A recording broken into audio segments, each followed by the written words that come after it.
화창한 가을 하늘 아래 새로운 부임지로 향하는 사또의 행차가 먼지를 일으키며 고을의 어귀로 들어서고 있었습니다. 길게 늘어선 행렬의 위세는 그야말로 위풍당당했지요. 불꽃처럼 푸른 깃발이 바람에 펄럭였고 잘 훈련된 관군의 병사들이 창과 칼을 번쩍이며 행렬의 양옆을 삼엄하게 호위했습니다. 길가에 엎드린 백성들은 새로운 원님의 얼굴조차 제대로 쳐다보지 못한 채 그저 두려움에 질려 고개만 조아리고 있었습니다. 화려한 가마를 8명의 교인이 메고 행렬의 중심을 걸어갔습니다. 그 안에는 갓 25의 나이로 과거에 장원 급제한 총명한 젊은 사또 이한우이 굳은 표정으로 앉아 있었습니다.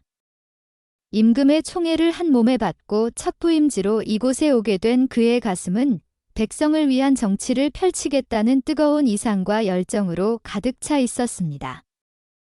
행렬이 마을의 가장 큰 어귀인 장터 입구에 다다랐을 때였습니다. 갑자기 길가에 엎드려 있던 백성들 틈에서 한 처녀가 비명을 지르며 뛰쳐나왔습니다. 그녀는 이판사판의 기세로 행렬의 맨 앞을 가로막더니 길바닥에 대자로 뻗어버렸습니다. 멈추시오. 멈추어라. 갑작스러운 소란의 말들이 놀라 울부짖었고 행렬은 급하게 멈춰 섰습니다. 포졸들이 달려들어 처녀를 끌어내려 했지만 그녀는 죽기 살기로 버티며 사또가 탄 가마를 향해 목이 터져라 외쳤습니다. 사또 나리. 제발 멈추시오. 오늘 이 길을 행차하시면 나리는 반드시 죽게 될 것입니다. 제 꿈에 똑똑히 보았단 말입니다. 그녀의 이름은 다나, 전국을 정처 없이 떠도는 장돌뱅이 처녀였습니다. 며칠 전 이 고을에 잠시 머물게 된 그녀는 간밤에 끔찍한 악몽을 꾸었습니다. 꿈속에서 그녀는 바로 이 자리에서 사또의 가마가 지나는 바로 그 순간 기렵의 낡은 정자나무가 벼락이라도 맞은 듯 괴음과 함께 쓰러져 가마를 덮치는 끔찍한 광경을 생생하게 목격했습니다. 그녀는 그 꿈이 단순한 객꿈이 아님을 곧 닥쳐올 재앙을 미리 보는 자신의 저주받은 능력임을 본능적으로 알고 있었습니다. 다나의 외침의 주변은 순식간에 아수라장이 되었습니다. 백성들은 미친 계집이 나타났다며 수군댔고 포졸들은 감히 사또의 앞길을 막은 죄를 물어 그녀를 몽둥이로 내리치려 했습니다. 바로 그때 가마 안에서 멈추어라 하는 정고 날카로운 목소리가 울려 퍼졌습니다. 그것은 바로 사또 이한우이였습니다. 그는 가마에서 내려 소란의 중심에 선 단나를 차가운 눈으로 내려다보았습니다. 내가 지금 무슨 망발을 하는 것이냐. 그의 목소리는 낮고 차분했지만 그 안에는 서슬퍼런 기운이 서려 있었습니다. 가마에서 내린 젊은 사또 이한우의 모습은 그야말로 그림 속 선비처럼 훤칠하고 깊은 기품이 넘쳤습니다. 하지만 그의 눈빛은 얼음장처럼 차가웠지요. 그는 길바닥에 엎드린 채 자신을 올려다보는 단나를 마치 벌레를 보는 듯한 경멸적인 눈으로 내려다보았습니다. 내 놈, 지금 누구의 앞길을 막고 무슨 망발을 짓거리는지 알고 있느냐?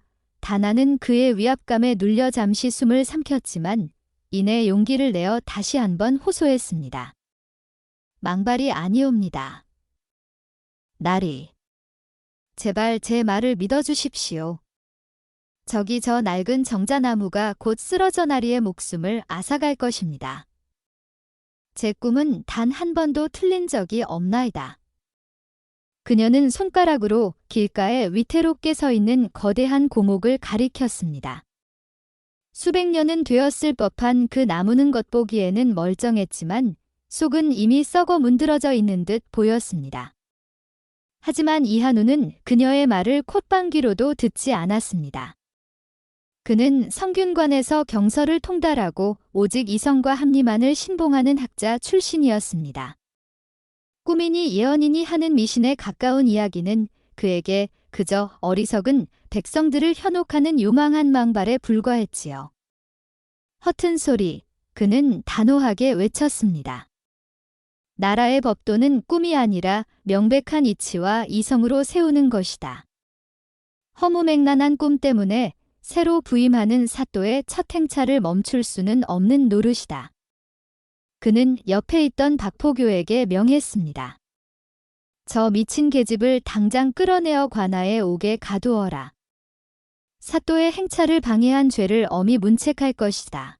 다나의 절규를 뒤로 한 채 이한우는 차갑게 돌아서 다시 자신의 가마에 올랐습니다.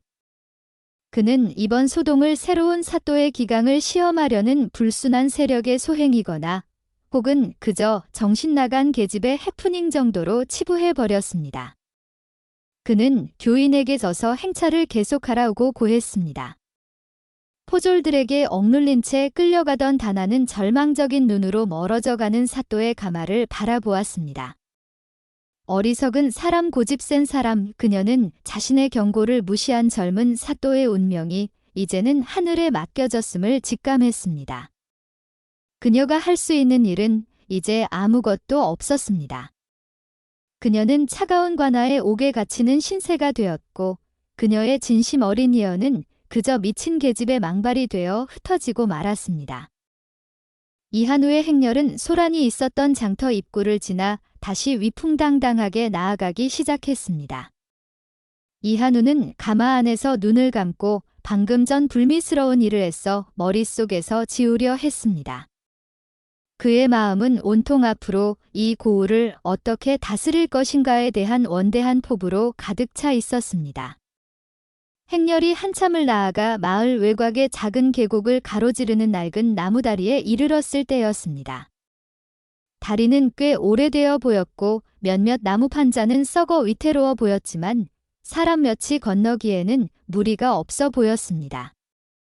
행렬의 선두에 섰던 기수와 군사들이 무사히 다리를 건넜고 아무런 문제가 없음을 확인한 뒤 이한우가 탄 가마가 다리 위로 올라서기 시작했습니다. 바로 그 순간이었습니다. 우직근 갑자기 하늘이 무너지는 듯한 굉음과 함께 낡은 나무다리가 순식간에 두 동강 나며 아래 계곡으로 무너져 내렸습니다. 이한우와 그의 가마는 미처 피할 틈도 없이 다리의 잔해와 함께 아수라장 속으로 곤두박질 쳤습니다. 으악! 교인들의 비명소리와 말들이 놀라 울부짖는 소리가 뒤섞여 현장은 그야말로 아비규환이 되었습니다. 다행히 계곡의 깊이가 깊지 않고 아래에 집이 많았던 덕분에 최악의 참사는 면할 수 있었습니다. 가마는 박살났지만 교인들의 희생 덕분에 이한우는 약간의 타박상만 입고 구사일생으로 목숨을 건질 수 있었습니다. 하지만 몇몇 군사들은 부러진 다리 잔해에 깔려 크게 다쳐 신음하고 있었습니다.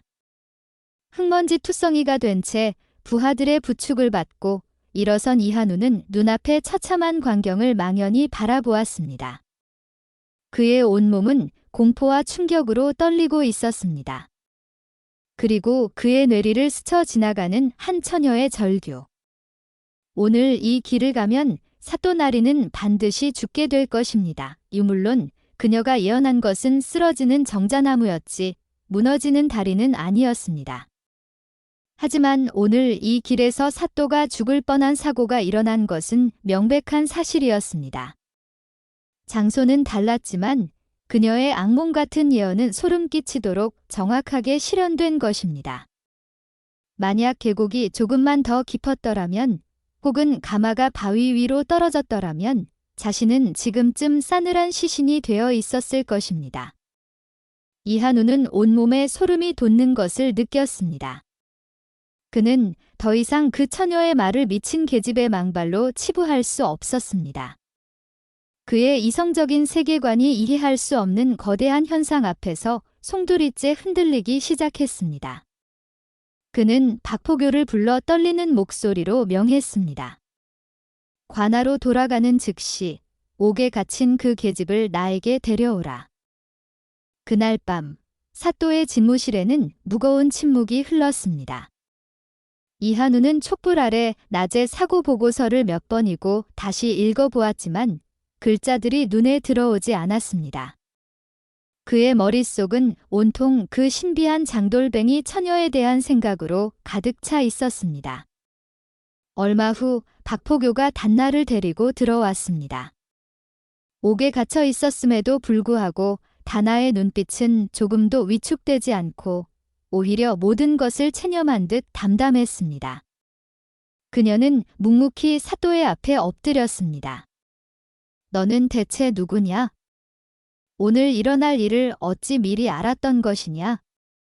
솔직히 고하지 않으면 내 놈이 이 모든 일을 꾸민 요물로 오해받을 수도 있다는 것을 알아야 할 것이다. 그의 목소리에는 여전히 의심이 섞여 있었지만 낮의 오만함은 찾아볼 수 없었습니다. 다나는 고개를 들어 젊은 사또의 흔들리는 눈빛을 가만히 바라보았습니다. 그리고는 체념한 듯한 목소리로 자신의 비밀을 털어놓기 시작했습니다. 제 이름은 다나. 전국을 떠도는 장돌뱅이입니다. 그녀는 아주 어릴 적부터 자신에게 기인한 기이한 능력에 대해 이야기했습니다. 저는 아주 어릴 적부터 곧 닥쳐올 재앙이나 좋지 않은 일들을 꿈을 통해 미리 보곤 했습니다. 처음에는 그저 불길한 꿈이라고만 생각했습니다. 하지만 제가 10살 되던 해 꿈에서 옆집 돌쇠네 소가 벼랑에서 떨어지는 것을 보았고 다음 날 정말로 그 소가 죽는 것을 목격했습니다. 15살에는 꿈에서 저희 마을에 큰 불이 나는 것을 보았고 며칠 뒤 마을 전체가 잿더미가 되었지요. 그녀의 목소리는 담담했지만 그 안에는 깊은 슬픔이 배어 있었습니다. 사람들은 처음에는 저를 신기해했지만 이내 저를 두려워하기 시작했습니다. 제가 나타나는 곳에는 늘 불행이 따른다며 저를 재앙을 부르는 아이라고 손가락질했지요. 심지어는 제가 요물이라며 마을에서 쫓아내야 한다는 말까지 나왔습니다. 그녀는 결국 16의 어린 나이에 정든 고향을 등지고 정처 없는 떠돌이 신세가 되었습니다. 그녀는 자신의 능력이 축복이 아니라 끔찍한 저주라고 믿게 되었습니다. 불행을 미리 볼 수는 있지만 그것을 막을 힘은 없었기 때문입니다. 오히려 사람들에게 경고했다가 미친 사람 취급을 받거나 더 큰 미움을 받기 일쑤였지요. 그래서 저는 그 누구에게도 제 능력을 말하지 않고 악몽을 꿀 때마다 그곳을 떠나 정처 없이 떠돌아다니며 살아왔습니다. 한 곳에 정을 붙이면 그곳에 불행을 보게 되고 그 불행을 막지 못하는 제 자신이 괴로워 견딜 수가 없었기 때문입니다. 그녀는 고개를 숙였습니다.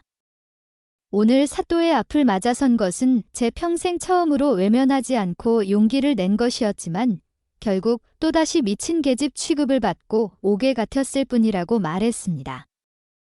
단나의 기구한 고백을 듣는 동안 이한우는 아무 말도 하지 못했습니다.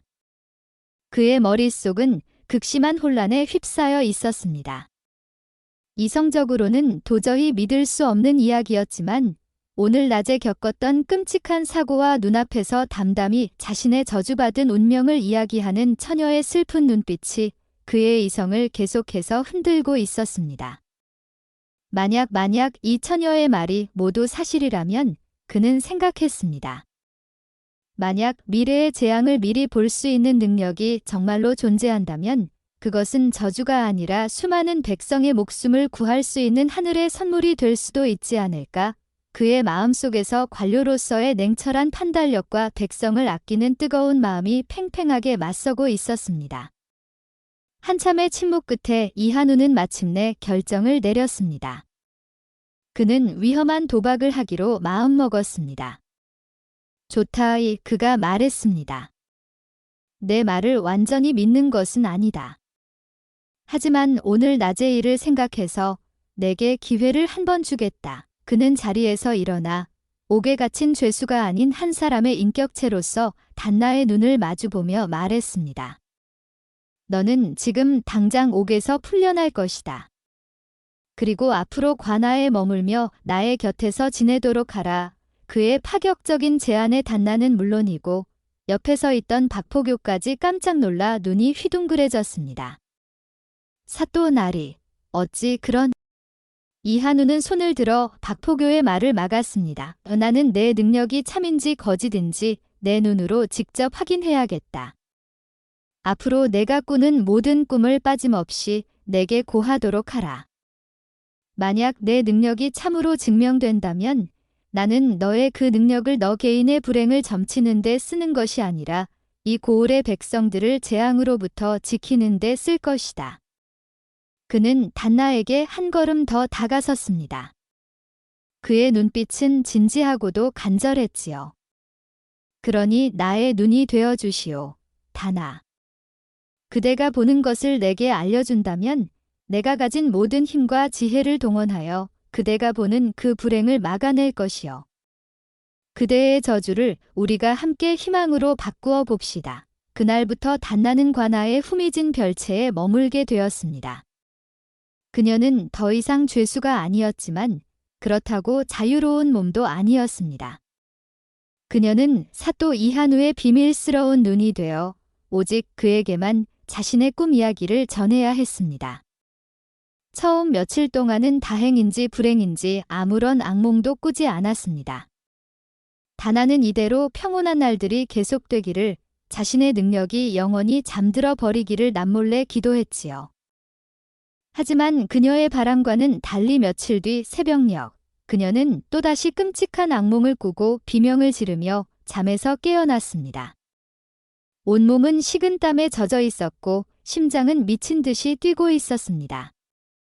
꿈의 내용은 짧았지만 너무나도 선명했습니다. 꿈속에서 그녀는 사또의 식사를 준비하는 관아 주방을 보고 있었습니다. 낯선 얼굴의 주방 라인이 사또의 밥상에 오를 탕국에 아무도 몰래 건붉은 빛을 띠는 독초 가루를 넣는 장면이었습니다. 그리고 잠시 후 사또의 방에서 누군가 그 탕국에 은비녀를 넣어보는 장면이 이어졌습니다. 은비녀는 탕에 들어가자마자 그 끝이 시커멓게 변해버렸지요. 단나는 심장이 철렁 내려앉았습니다. 이것은 사또의 목숨을 노리는 독살 시도에 대한 예언이었습니다.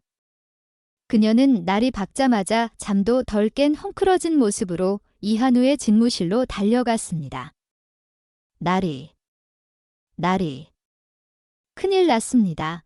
마침 아침 식사를 받으려던 이한우는 그녀의 다급한 모습에 놀라 물었습니다.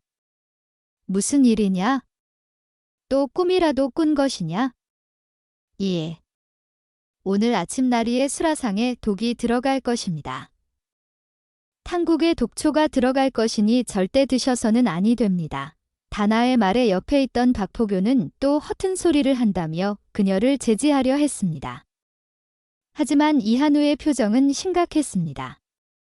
그는 잠시 생각에 잠기더니 마침 아침 수라상을 들고 들어오는 나인을 향해 손짓으로 멈추게 했습니다. 잠깐 그는 자신의 어머니 유품이라며 소중히 간직해 오던 작은 은비녀를 품에서 꺼냈습니다. 그리고는 탕국을 가져온 나인과 단나, 그리고 박포교가 모두 지켜보는 앞에서 은비녀를 탕국 속에 천천히 담갔습니다. 아무런 변화도 일어나지 않았습니다. 은비녀는 여전히 은빛으로 반짝이고 있었지요. 거 보십시오, 나리. 저 계집의 망상입니다. 박포교가 의기양양하게 외쳤습니다. 단나의 얼굴은 하얗게 질렸습니다. 내 꿈이 틀렸단 말인가? 바로 그 순간이었습니다. 탕국 속에 잠겨있던 은비녀의 가장 끝부분이 아주 미세하게, 하지만 분명하게 거무스름한 빛으로 변하기 시작했습니다.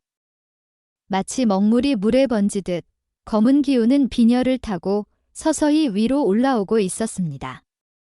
모두가 숨을 죽이고 그 광경을 지켜보았습니다. 단나의 두 번째 예언이 소름 끼치도록 정확하게 실현되는 순간이었습니다. 은비녀가 검게 변하는 것을 목격한 순간 이한우의 집무실 안공기는 차갑게 얼어붙었습니다. 박포교는 자신의 눈을 의심하며 입을 떡 벌렸고 수라상을 들고 왔던 나인은 사색이 되어 그 자리에 주저앉아 벌벌 떨기 시작했지요. 이놈. 감히 사또 나리를 독살하려 했구나. 바른 대로 고하지 못할까? 박포교가 나인의 멱살을 잡고 추궁했지만 그녀는 저는 아무것도 모릅니다. 그저 주방에서 내어준 음식을 가져왔을 뿐입니다. 라며 울며 애원할 뿐이었습니다. 이한우는 차갑게 가라앉은 목소리로 명했습니다. 당장 주방을 폐쇄하고 관련된 자들을 모두 잡아들여 족치거라. 그리고 이 음식에 들어간 독이 무엇인지 의원을 불러 즉시 확인하도록 하라. 그의 명령에 관하는 순식간에 발칵 뒤집혔습니다. 포졸들이 주방으로 들이닥쳤을 때 다나의 꿈에 나타났던 바로 그 낯선 얼굴의 나이는 이미 종적을 감춘 뒤였습니다. 그녀는 독살 시도가 실패했음을 깨닫고 미리 도망친 것이 분명했습니다. 하지만 남겨진 음식과 식기들을 통해 그녀가 사용한 독이 아주 희귀하고 치명적인 서역의 독초라는 사실이 밝혀졌지요. 이한우는 자신의 등줄기를 타고 흐르는 식은땀을 느꼈습니다. 만약 다나의 경고가 없었더라면 자신은 지금쯤 싸늘한 시신이 되어 있었을 것입니다. 그는 이제 다나의 능력을 완전히 믿게 되었습니다. 그리고 동시에 자신의 목숨을 노리는 보이지 않는 적이 바로 이 고을 내부, 그것도 관아 깊숙한 곳까지 손을 뻗치고 있음을 확신하게 되었습니다. 그는 밤늦도록 집무실에 홀로 앉아 사건의 조각들을 맞추어 보았습니다. 나의 부임을 방해하려 했던 다리 붕괴 사고, 그리고 오늘 아침의 독살 시도. 범인은 누구일까? 나의 어떤 점이 그들의 심기를 건드렸을까? 내가 이 고을에 부임함으로써 손해를 보게 될 자는 누구인가? 그의 머릿속에 한 사람의 얼굴이 어렴풋이 떠올랐습니다. 바로 이 고을의 상권을 장악하고 있는 거상이자 인자한 웃음으로 자신을 가장 먼저 찾아와 환영해 주었던 허대 행수였습니다. 그의 인자한 미소 뒤에 무언가 서늘하고 계산적인 눈빛이 숨겨져 있었음을 이한우는 이제야 어렴풋이 기억해냈습니다. 하지만 아직은 심증뿐, 물증은 없었습니다. 이한우는 다나를 자신의 방으로 조용히 불렀습니다. 다나, 오늘 내가 나의 목숨을 구했다.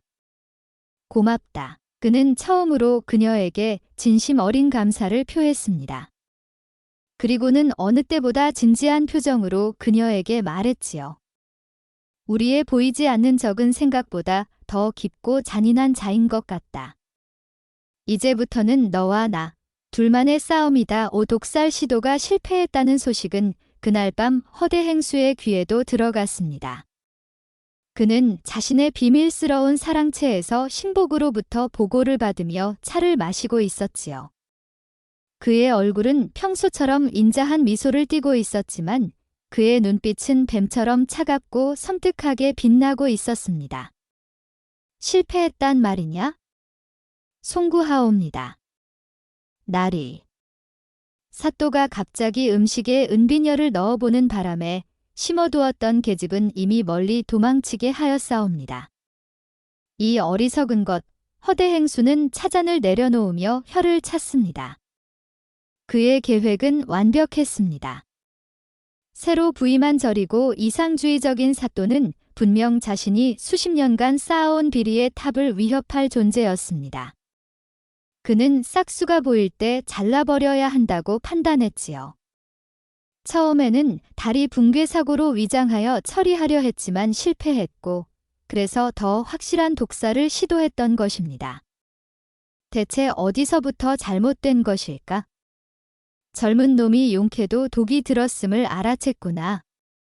아니면 그 곁에 나를 방해하는 자가 있는 것인가? 그는 미간을 찌푸리며 생각에 잠겼습니다. 다음 날 아침, 허대 행수는 언제 그랬냐는 듯 인자한 웃음을 가득 머금고 관아를 찾아왔습니다. 그는 이한우에게 깊이 고개를 숙이며 마치 진심으로 걱정하는 것처럼 호들갑을 떨었지요. 아이고, 사또 나리. 밤새 안녕하셨습니까? 나리의 옥체에 변고가 생길 뻔했다는 끔찍한 소식을 듣고 한 걸음에 달려왔나이다. 대체 어떤 천인공노할 놈이 우리 어질고 현명하신 사또 나리를 해하려는단 말입니까? 그의 연기는 실로 완벽했습니다. 이한우는 그의 속내를 짐작하면서도 겉으로는 예를 갖추어 그를 맞이했지요. 염려해 주시니 감사하오, 대행수. 허대 행수는 이때다 싶어 본론을 꺼냈습니다. 나리, 이번 일을 겪고 보니 나리의 안위가 심히 걱정되옵니다. 관아의 경비가 너무 허술한 듯하니 부디 저의 충심을 받으시어 제가 부리는 사병들을 관아에 들여 나리의 곁을 지키게 해주시옵소서. 그들이라면 나리를 그림자처럼 호위하여 개미 한 마리 스며들지 못하게 할 것입니다. 그것은 아주 교활한 제안이었습니다. 사또를 보호한다는 명분으로 자신의 사람들을 관아 내부에 깊숙이 심어 사또의 일거수일투족을 감시하고 통제하려는 속셈이었지요. 이한우는 그의 검은 속내를 꿰뚫어 보고 부드럽지만 단호하게 그의 제안을 거절했습니다. 대행수의 충심은 고마우나 관아의 일은 관아의 법도대로 처리하는 것이 맞소.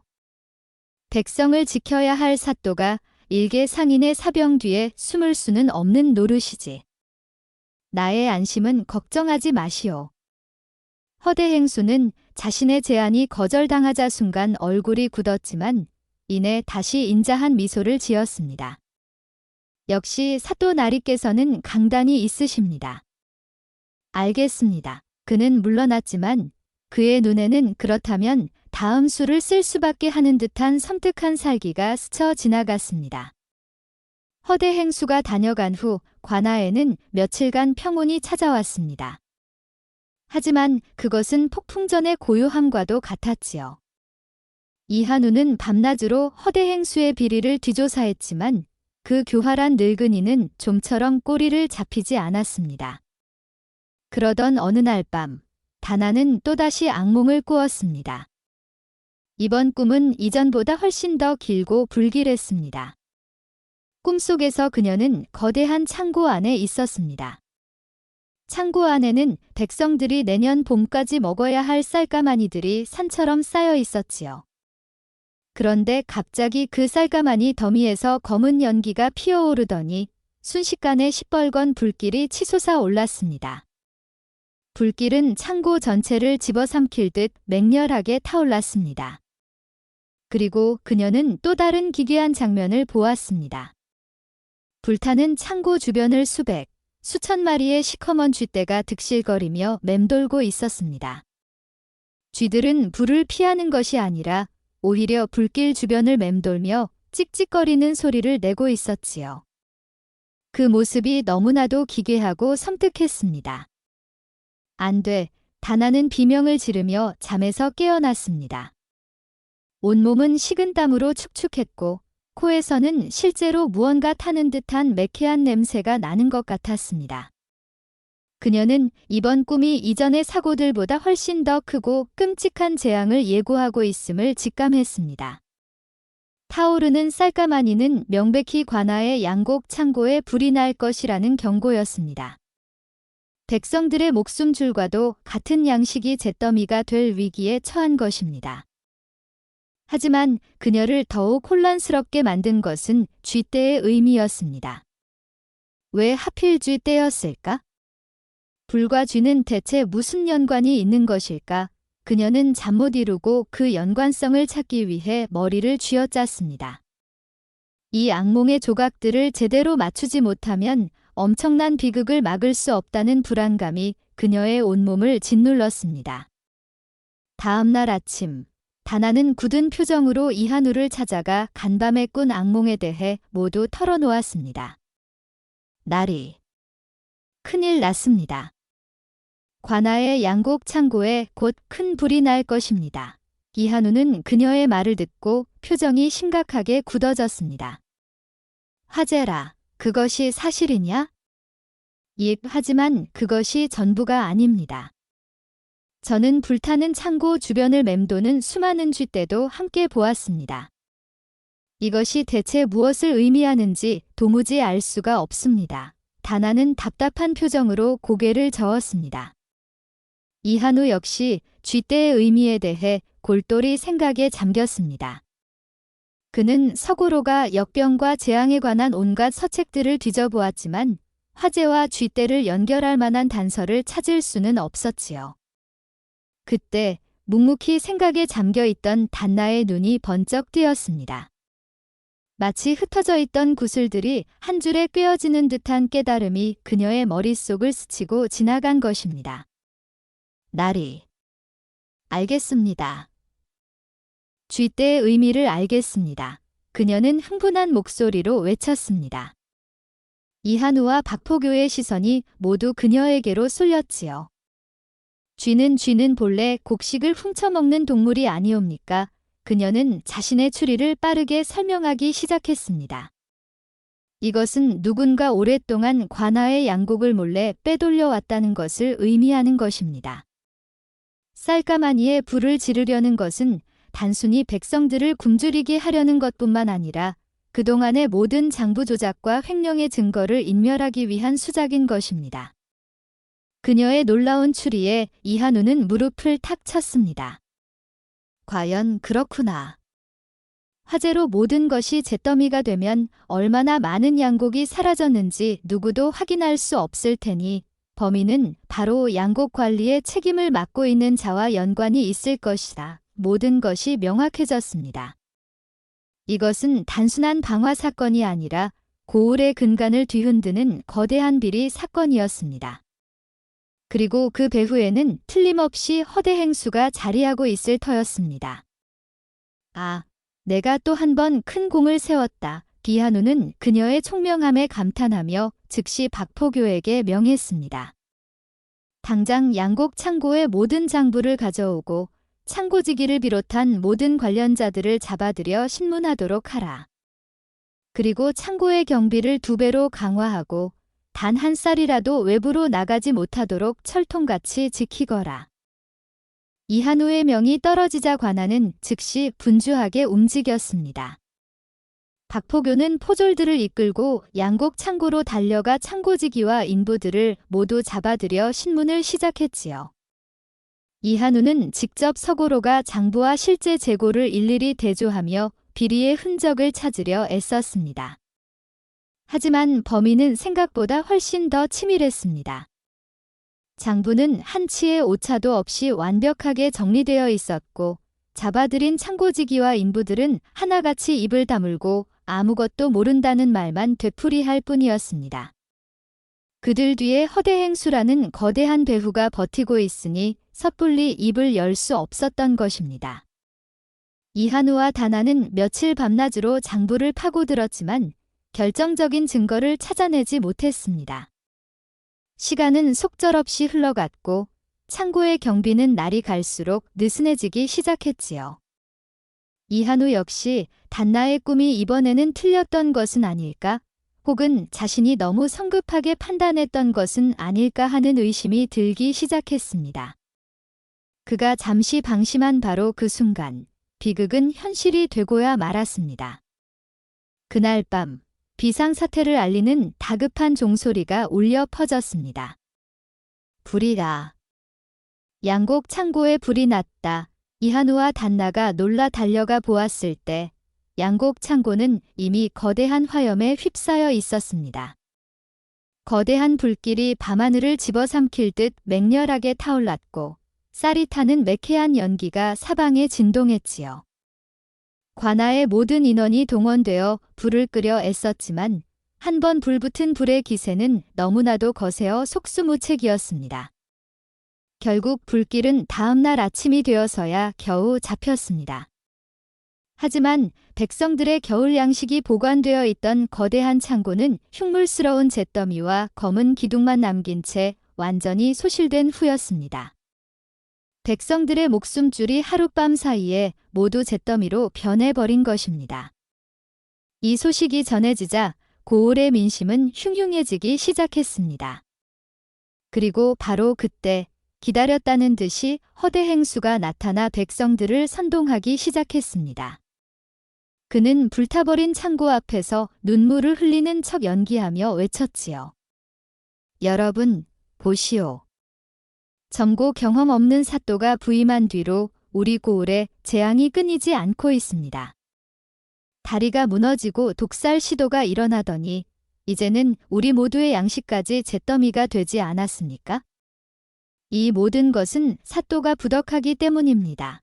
그의 교활한 선동에 굶주림에 대한 공포에 휩싸인 백성들의 마음은 서서히 흔들리기 시작했습니다. 이한우는 하루아침에 고을에 재앙을 몰고 온 무능한 사도로 낙인 찍힐 위기에 처한 것입니다. 양곡 창고가 불타버린 사건은 이한우에게 씻을 수 없는 치명타가 되었습니다. 백성들의 원성은 하늘을 찔렀고 관아 내부에서조차 그의 지도력에 대한 의심의 목소리가 나오기 시작했지요. 그는 완벽하게 고립되었습니다. 그리고 이 모든 것이 허대 행수가 치밀하게 계획한 계략의 결과임을 그는 뼈저리게 느끼고 있었습니다. 놈은 나를 무능한 사도로 만들어 백성들의 신임을 잃게 한 뒤 결국 이 고을에서 쫓아내려 하는 것이다. 이대로 물러설 수는 없다. 놈의 목에 칼을 들이댈 수 있는 마지막 기회는 반드시 온다. 이한우는 이 위기를 정면으로 돌파하기로 결심했습니다. 그는 더 이상 수세에 몰려 방어만 하는 것이 아니라 직접 미끼가 되어 범인을 잡기 위한 위험한 함정을 파기로 마음먹었습니다. 그는 단나와 박포교만을 조용히 자신의 방으로 불렀습니다. 그리고는 자신의 계획을 털어놓았지요. 며칠 뒤면 우리 고을에서 가장 큰 가을 축제가 열린다.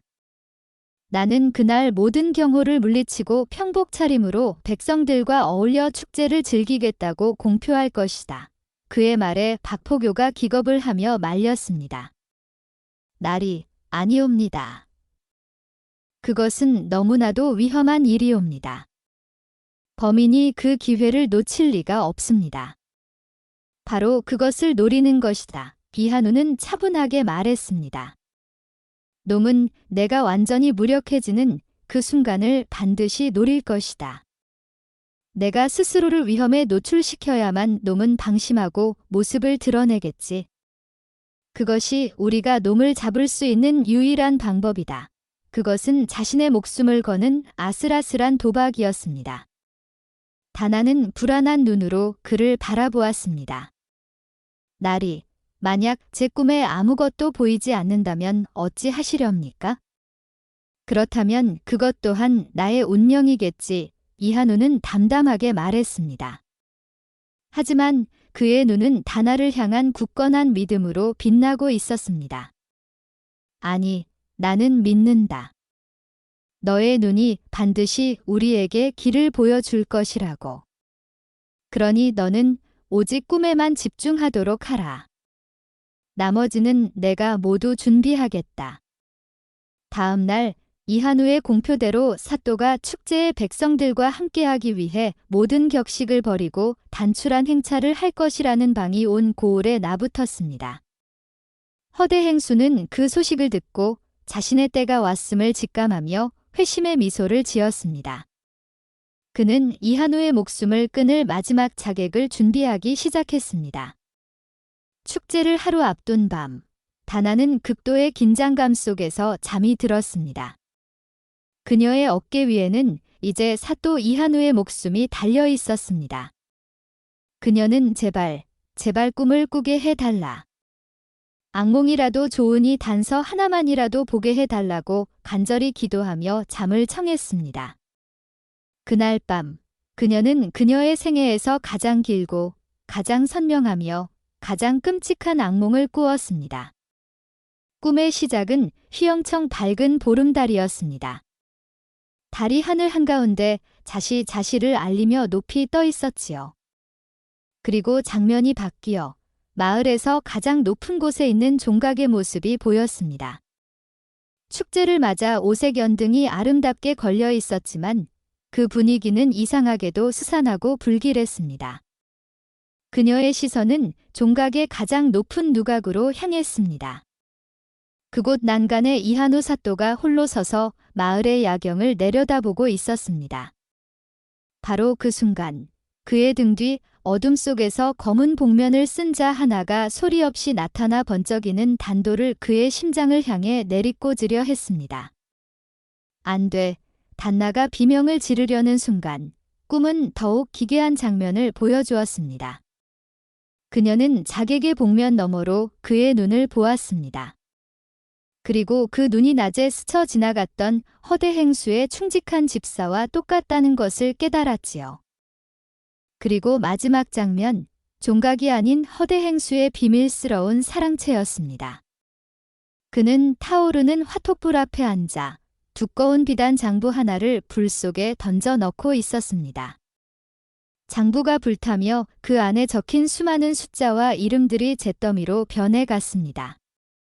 그는 그 모습을 보며 섬뜩하고도 만족스러운 미소를 짓고 있었지요. 다나는 비명을 지르며 잠에서 깨어났습니다. 모든 것이 너무나도 선명했습니다. 범행의 시간은 자시, 장소는 마을의 종각, 범인은 허대 행수의 집사, 그리고 범행의 동기는 바로 저 불타는 비단 장부, 즉 그의 모든 비리를 기록한 비밀 장부를 영원히 묻어버리려는 것이었습니다. 그녀는 더 이상 지체할 시간이 없었습니다. 동이 트기도 전에 그녀는 이한우의 방으로 달려가 문을 두드렸습니다. 그녀의 손에는 간밤에 본 모든 것을 기록한 떨리는 글씨의 종이가 들려 있었습니다. 마지막 결전의 시간과 장소, 그리고 범인의 얼굴까지 모든 조각이 마침내 맞춰진 것입니다. 가을 축제 당일, 마을은 온통 축제 분위기로 들썩였습니다. 하지만 관아 내부에는 차갑고 팽팽한 긴장감이 감돌고 있었지요. 이한우는 단나의 예언을 바탕으로 마지막 함정을 치밀하게 준비했습니다. 그는 박포교와 가장 신임하는 정의 포졸들에게만 비밀리에 계획을 알리고 그들을 종각 주변 곳곳에 삿갓을 쓴 평범한 구경꾼으로 위장시켜 매복시켰습니다. 해가 지고 축제가 절정에 달했을 무렵 이한우는 약속대로 화려한 관복 대신 수수한 선비 차림으로 관아를 나섰습니다. 그는 박포교만을 대동한 채 백성들과 어울려 축제를 즐기는 척하며 천천히 마을에서 가장 높은 종각으로 향했습니다. 달이 휘영청 밝아 하늘의 중앙에 걸릴 무렵 이한우는 마침내 종각의 가장 높은 누각 위에 올랐습니다. 그는 난간에 기댄 채 등불처럼 별처럼 반짝이는 마을의 야경을 내려다보았습니다. 그의 등 뒤 어두운 그림자 속에는 언제든 덮쳐올 죽음의 위협이 도사리고 있었습니다. 그의 손은 자신을 보호할 유일한 무기인 작은 호신용 단도를 꽉 쥐고 있었습니다. 예정된 시간이 되자 종각의 어둠 속에서 한 그림자가 소리 없이 스르륵 모습을 드러냈습니다. 다나의 꿈에 나왔던 그대로 검은 복면으로 얼굴을 가린 자객이었습니다. 그의 손에는 서슬퍼런 단도가 들려 있었지요. 그는 쥐죽은 듯 조용한 발걸음으로 이한우의 등 뒤로 다가왔습니다. 자객이 단도를 고쳐잡고 이한우의 심장을 향해 내리꽂으려던 바로 그 순간이었습니다. 이한우가 바람처럼 몸을 돌려 그의 공격을 아슬아슬하게 피했습니다. 내 놈이구나. 이한우의 차가운 목소리가 울려 퍼졌습니다. 자객은 자신의 기습이 실패하자 당황한 기색도 없이 곧바로 자세를 고쳐잡고 이한우를 향해 맹렬하게 달려들었습니다. 좁은 종각 누각 위에서 두 사람의 목숨을 건 치열한 싸움이 시작되었습니다. 챙! 칼이 부딪히는 날카로운 소리가 축제의 소음을 뚫고 밤하늘에 울려 퍼졌습니다. 자객의 칼솜씨는 예상보다 훨씬 더 날카롭고 치명적이었습니다. 이한우는 필사적으로 맞섰지만 점차 수세에 몰리기 시작했습니다. 이한우가 자객과 사투를 벌이고 있는 동안 종각 바로 맞은편에 있는 다락방 창가에서는 단나가 숨을 죽이고 그 광경을 지켜보고 있었습니다. 그녀의 앞에는 작은 북 하나가 놓여 있었지요. 이것은 이한우가 준비한 함정의 마지막 부분이었습니다. 다나, 너는 나의 눈이 되어주는 것을 넘어 나의 귀와 입이 되어 주어야 한다. 저 높은 곳에서 너는 우리보다 훨씬 더 넓고 정확하게 모든 것을 볼 수 있을 것이다. 내가 위험에 처하거나 범인이 도망치려 할 때 이 북소리로 아래에 있는 포졸들에게 신호를 보내라. 북소리가 한 번 울리면 포위망을 좁히고 2번 올리면 즉시 들이닥치는 것이다. 모든 작전의 성공은 너의 손에 달려 있다. 다나는 이한우의 말을 떠올리며 북채를 쥔 손에 힘을 주었습니다. 그녀의 눈은 한순간도 종각 위에서 벌어지는 싸움에서 떨어지지 않았습니다.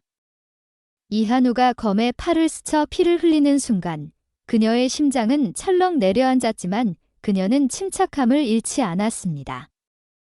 자객이 이한우를 궁지로 몰아넣고 마지막 일격을 가하려 했습니다. 바로 그때 다나가 약속된 신호에 따라 북을 치기 시작했습니다. 둥, 둥, 둥. 그녀의 북소리는 단순한 소리가 아니었습니다. 그것은 자객의 움직임을 묘사하는 암호였습니다. 오른쪽으로 2걸음, 뒤로 1걸음, 다시 칼을 휘두르는 소리. 그녀의 북소리는 마치 눈을 감고도 싸움의 모든 것을 볼 수 있게 해주는 듯 절도 있게 울려 퍼졌습니다. 아래에 매복해 있던 박포교와 포졸들은 단나의 북소리에 맞추어 일사불란하게 움직였습니다. 그들은 소리 없이 종각을 에워싸며 보이지 않는 거대한 그물을 펼쳤습니다. 종각 위의 자객은 자신도 모르는 사이에 완벽하게 고립되었습니다. 그는 이한우를 끝내지 못하자 도망을 치기 위해 누각 아래로 뛰어내렸습니다. 하지만 그가 발을 내딛는 곳마다 마치 기다렸다는 듯이 포졸들이 나타나 그의 앞을 가로막았습니다. 그는 마치 보이지 않는 소리의 그물에 갇힌 짐승처럼 허둥대며 발버둥 칠 뿐이었습니다. 마침내 박포교가 그의 등 뒤에서 나타나 단숨에 그를 덮쳐 제압하는 데 성공했습니다. 완벽한 체포 작전이었습니다. 자객이 생포되는 것을 자신의 사랑채 누각에서 초조하게 지켜보고 있던 허대 행수는 모든 계획이 실패했음을 깨닫고 사색이 되었습니다. 그는 즉시 자신의 모든 비리가 담긴 비밀 장부를 불태워 증거를 인멸하고 야반도주할 채비를 서둘렀습니다. 그가 막 중요한 진물 몇 가지만을 챙겨 뒷문으로 빠져나가려던 순간이었습니다. 그의 앞을 가로막는 한 처녀의 그림자, 바로 단나였습니다. 그녀는 북을 치는 임무를 마친 뒤 이한우의 명에 따라 곧장 이곳으로 달려온 것이었습니다. 어딜 가시렵니까? 대행수 어르신의 단나의 목소리는 차갑고 고요했습니다. 허대 행수는 쥐새끼 같은 계집 하나쯤이야 하고 생각하며 그녀를 밀치고 지나가려 했습니다. 하지만 다나는 꿈쩍도 하지 않았지요. 모든 것이 끝났습니다. 당신의 끝을 제가 어젯밤 꿈에서 미리 보았거든요. 다나는 그의 눈을 똑바로 쳐다보며 말했습니다. 당신이 평생을 걸어 모은 그 더러운 재물이 적힌 비단 장부는 이미 제 꿈속에서 잿더미가 되었더군요. 그녀의 신비하고 섬뜩한 말에 허대 행수는 순간 온몸에 소름이 돋는 것을 느꼈습니다. 그는 이성을 잃고 품에서 단도를 꺼내 단나를 인질로 삼으려 했습니다. 비켜라. 비키지 않으면 이 계집의 목숨은 없다. 하지만 그의 발버둥은 허무하게 끝났습니다. 그의 등 뒤에서 어느새 당도한 이한우와 박포교, 그리고 수많은 포졸들이 나타나 그의 주변을 완벽하게 포위한 것입니다. 모든 것을 체포하라. 이한우의 서늘한 명령이 떨어지고 허대 행수는 결국 모든 것을 체념한 채 그 자리에 주저앉고 말았습니다. 포졸들은 그의 비밀 사랑채를 수색하여 불에 타다 남은 장부의 조각들과 그가 빼돌렸던 막대한 재물을 찾아내는 데 성공했습니다. 그의 모든 악행이 만천하에 드러나는 순간이었습니다. 인자한 가면 뒤에 숨겨져 있던 탐욕스러운 악인의 추악한 민낯이 마침내 벗겨진 것입니다. 허대 행수가 체포되자 그의 비호 아래 온갖 악행을 저질러왔던 하수인들과 그와 결탁했던 부패한 아전들까지 모두 줄줄이 붙잡혀 들어왔습니다. 이한우는 며칠 밤낮으로 그들을 직접 신문하여 그동안 고을에서 벌어졌던 모든 비리의 뿌리를 뽑아냈습니다. 불타다 남은 허대 행수의 비밀 장부는 결정적인 증거가 되었습니다. 그 안에는 그가 어떻게 백성들의 토지를 빼앗고 세금을 횡령했으며 양곡을 빼돌려 부를 축적했는지가 낱낱이 기록되어 있었습니다.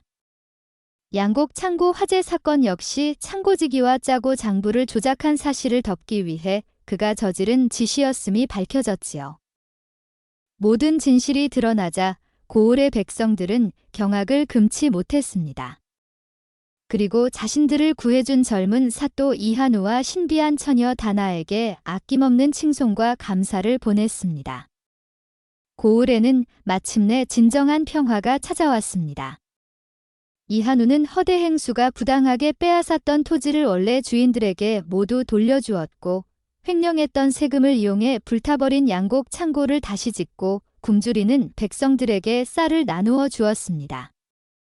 그의 어진 정치는 백성들의 상처 입은 마음을 어루만져 주었고 고을은 예전보다 더 큰 활기를 되찾게 되었습니다.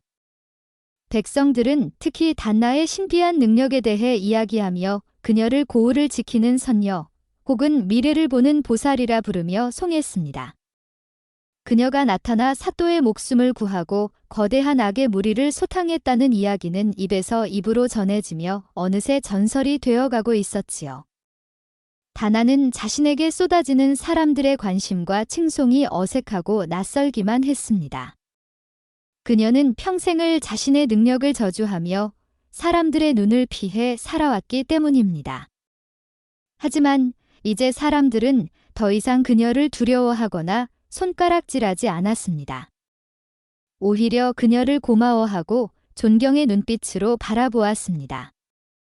그녀는 태어나 처음으로 자신의 능력이 누군가에게 도움이 될 수 있다는 사실을 깨닫게 되었습니다. 모든 사건이 해결되고 고을에 완벽한 평화가 찾아온 어느 날 아침, 다나는 조용히 짐을 꾸렸습니다. 그녀는 이한우의 집무실을 찾아가 마지막 인사를 구했지요.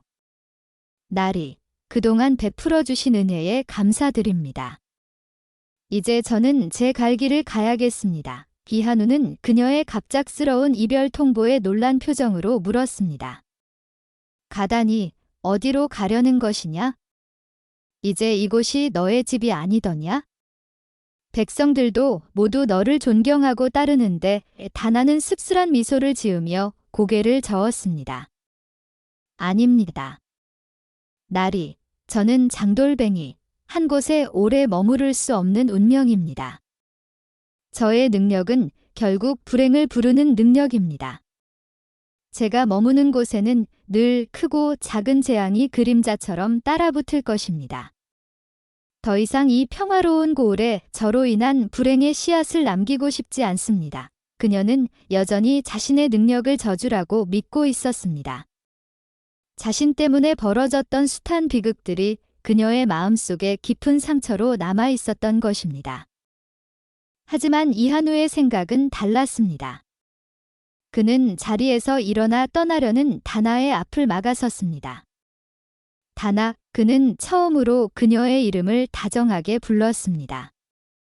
그것은 저주가 아니다. 그는 그녀의 어깨를 잡고 진지한 눈으로 그녀를 바라보며 말했습니다. 내가 본 것은 불행 그 자체가 아니라 불행을 막을 수 있는 기회였다. 너의 눈이 아니었다면 나는 이미 이 세상 사람이 아니었을 것이고 이 고을은 여전히 저 악독한 자의 손아래에서 고통받고 있었을 것이다. 너의 능력은 불행을 부르는 것이 아니라 불행을 이겨낼 힘을 주는 아주 귀하고 소중한 능력이다. 그는 단호하게 말했습니다. 그러니 더 이상 도망치지 마라. 너는 더 이상 너의 능력을 두려워하며 숨어 살 필요가 없다. 이곳에 머물며 너의 힘을 좋은 곳에 쓰도록 하라. 내가 너의 곁에서 너를 지켜줄 것이다. 그의 진심 어린 말에 다나의 눈동자가 세차게 흔들렸습니다. 그녀를 저주받은 아이가 아닌 귀한 능력을 가진 사람으로 인정해준 최초의 사람이었습니다. 그녀가 평생을 기다려왔던 위로의 말이었습니다. 이한우는 흔들리는 단나의 눈빛을 보며 자신의 마음속에 품고 있던 진심을 모두 꺼내놓기로 결심했습니다. 그는 한 걸음 더 다가서 그녀의 손을 조심스럽게 잡았습니다. 나는 법과 이치로 세상을 배우고 그것으로 백성을 다스리려 했소. 하지만 이번 일을 겪으며 깨달았소. 내가 책에서 배운 법도만으로는 사람의 마음속 깊은 곳에 숨겨진 악독함과 백성들이 겪는 진짜 아픔을 모두 헤아릴 수는 없다는 것을 말이오. 그는 그녀의 손을 더욱 굳게 잡으며 진심을 담아 말했습니다. 내게는 당신이 필요하오. 내 이성이 닿지 않는 곳, 나의 눈이 보지 못하는 곳을 대신 보아줄 당신의 그 특별한 눈이 나에게는 필요하단 말이오. 그리고 그는 마침내 가장 중요한 말을 꺼냈습니다. 그것은 사또가 아닌 한 사내로서 한 여인에게 바치는 진솔한 고백이었습니다. 나는 법으로 이 고을의 질서를 바로 세우고 당신은 그 법이 미처 닿지 못하는 곳의 아픔과 위험을 미리 보아주시오. 내가 당신의 검과 방패가 되어주고 당신은 나의 등불과 눈이 되어주시오. 부디 나의 곁에서 이 고을의 미래를 함께 바라보는 나의 유일한 눈이 되어주지 않겠소? 그것은 청원이었습니다. 신분이나 재물을 넘어 서로의 능력을 존중하고 서로의 부족함을 채워주며 함께 같은 길을 걸어가는 진정한 동반자가 되어달라는 간절한 청원. 그는 그녀에게 단순히 아내가 되어달라고 말하지 않았습니다. 그는 그녀에게 자신과 함께 고을을 다스리는 동등한 동반자가 되어달라고 청한 것입니다. 다나는 그의 뜨거운 눈빛과 진심 어린 고백에 더 이상 자신의 운명을 비관하며 도망칠 수 없었습니다. 그녀의 눈에서 뜨거운 눈물이 흘러내렸습니다. 하지만 그것은 슬픔의 눈물이 아닌 태어나 처음으로 느껴보는 벅찬 감동과 행복의 눈물이었습니다. 그녀는 눈물을 흘리며 환하게 미소 지었습니다. 그리고는 아주 천천히 하지만 분명하게 고개를 끄덕였습니다. 이한우와 단나의 혼인 소식은 온 고을의 가장 큰 경사가 되었습니다. 백성들은 자신들을 구해준 어진 사또와 신비한 능력을 가진 선녀 같은 처녀의 결합을 제1의 경사로 기뻐하며 축복해 주었지요. 두 사람의 혼례는 화려하지는 않았지만 고을 모든 사람들의 진심 어린 축하 속에서 따뜻하게 치러졌습니다. 그날 이후 다나는 더 이상 자신의 능력을 저주라 여기지 않았습니다. 그녀는 이제 악몽을 피해 도망치는 외로운 떠돌이가 아니었습니다. 그녀는 자신의 능력을 받아들이고 그것을 다스려 사람들을 돕는 존경받는 사또의 아내가 되었습니다. 그녀는 여전히 가끔 악몽을 꾸었습니다. 어느 해에는 흉년이 들 것을 미리 꿈에서 보고 이한우에게 알려주어 고을 전체가 굶주림을 피할 수 있도록 도왔습니다. 또 어떤 해에는 큰 홍수가 날 것을 미리 보아 제방을 쌓고 백성들을 안전한 곳으로 대피시켜 수많은 목숨을 구하기도 했지요. 그녀의 악몽은 더 이상 그녀 혼자만의 고통이 아니었습니다. 그녀의 곁에는 그녀의 꿈 이야기를 귀담아 듣고 그것을 현실에서 해결해줄 현명하고 든든한 남편 이한우가 함께 있었기 때문입니다. 그녀는 미래를 보고 그는 현재를 다스렸습니다. 두 사람은 서로의 가장 완벽한 반쪽이 되어 고을을 그 어느 때보다 평화롭고 풍요롭게 다스렸습니다. 사람들은 말했습니다. 젊은 사또 이한우의 어진 정치와 그의 아내 단나의 신비한 지혜가 합쳐져 그 고을에는 재앙이 비껴가고 행복만이 가득하게 되었다고. 그렇게 악몽을 꾸던 장돌뱅이 처녀와 이성만을 믿던 젊은 사또의 이야기는 한편의 아름다운 전설이 되어 오래오래 사람들의 입에서 입으로 전해졌다고 합니다.